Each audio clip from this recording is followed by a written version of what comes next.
At this point, fixing cars feels more straightforward than understanding where the Indian automotive market is actually headed. Now seriously, what the hell is happening, guys? There's back-to-back fuel prices increasing, the E30 ethanol norms, and there's future talks of the entire diesel vehicle ban nationwide.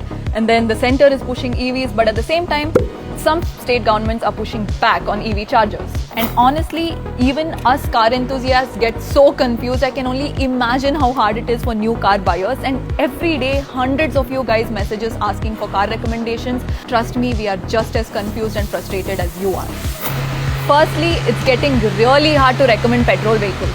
On one side, the fuel prices are skyrocketing. On the other side, the ethanol blending.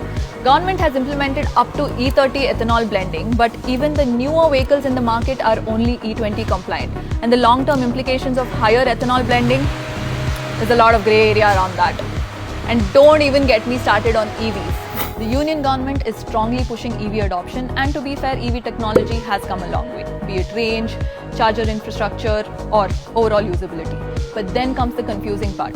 In places like Haryana, home EV chargers are facing massive pushbacks because the fire department is reportedly not issuing NOC to societies that are not removing EV chargers.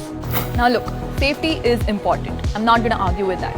But home charging is also one of the biggest reasons EV ownership makes financial sense. And if that is stripped down and EV owners are dependent on public chargers, the entire ownership equation changes significantly. And from a consumer perspective, not me, but EV consumer perspective, that is where the confusion starts. And coming to diesel vehicles, the Transport Minister's stand has been fairly clear for a long time. So what options are buyers actually left with?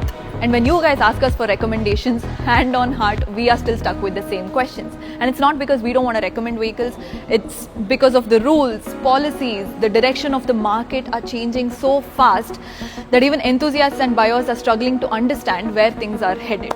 Well, at least we are going to be friends for a long time.